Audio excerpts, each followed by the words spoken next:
आज हम समझेंगे वर्क पे यानी कार्य को कि कार्य होता क्या है।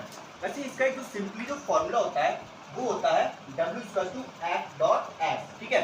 अब यहाँ पहली बात ये है कि यहाँ पे ये डॉट क्यों आया, यहाँ पे ये डॉट क्यों आया और वर्क इक्वल टू F.S ही क्यों होता है, आज हम इनके सबके बारे में जानेंगे, ठीक है। तो जो कार्य होता है उसका मतलब पहली बात क्या हुई कि भाई कार्य होता क्या है। मान लीजिए कि कोई पर्सन है और वो किसी चीज को किस तरीके से उसने किसी बॉक्स को अपने ले रखा है, ठीक है। तो क्या वो काम कर रहा है? अगर कोई पर्सन किसी बॉक्स को अगर अपने ऊपर ले रखा है तो क्या उसने काम किया?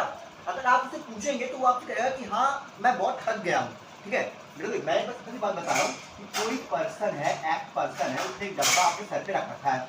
आप उसके पास पूछने गए कि भाई क्या आप थक गए हैं, तो बोलेगा कि हाँ मैं थक गया हूँ क्योंकि मैंने बहुत काम किया है। पर फिजिक्स में इसे काम नहीं माना जाएगा। क्यों?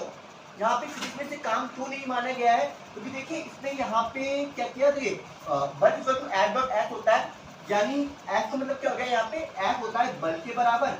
और बल में या तो ये पुश करेगा या क्या करेगा, पुल करेगा। लेकिन जब कोई चीजें लेके खड़ा है तो ना इसने पुश किया है और ना ही इसने पुल किया है, ठीक है। तो यहाँ पे इसका कार्य जो हम मानेंगे या वर्क जो हम टर्म जो मानेंगे वो क्या मानेंगे, हम 0 के बराबर मानेंगे, ठीक है। यानी कोई चीज लेके खड़ा रहना भी आपका वर्क नहीं माना जाएगा, चाहे आप कितना भी थक जाए, ठीक है।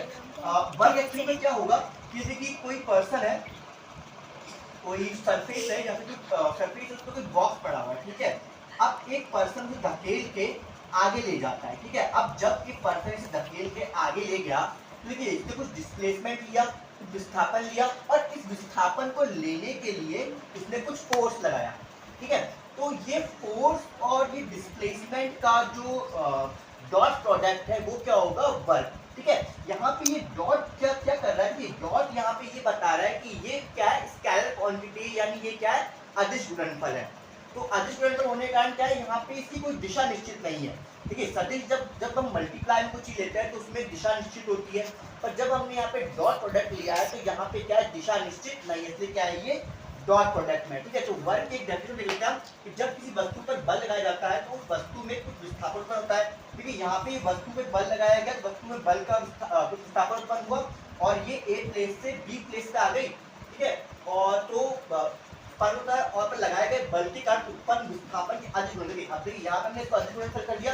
अब यहाँ पे ये अदिश क्यों है, क्योंकि यहाँ पे इसकी कोई डायरेक्शन दिशा निश्चित नहीं, इसलिए क्या है, ये अदिश है, ठीक है। और देखिए यहाँ पे एक बात ये हो गई। और तो देखिए आपने वर्क को जाना कि वर्क एक्चुअली में क्या होगा कि किसी काम को करना, लेकिन कैसे करना, जिसमें फोर्स भी लगे और क्या हो साथ में डिस्प्लेसमेंट भी लगे, ठीक है।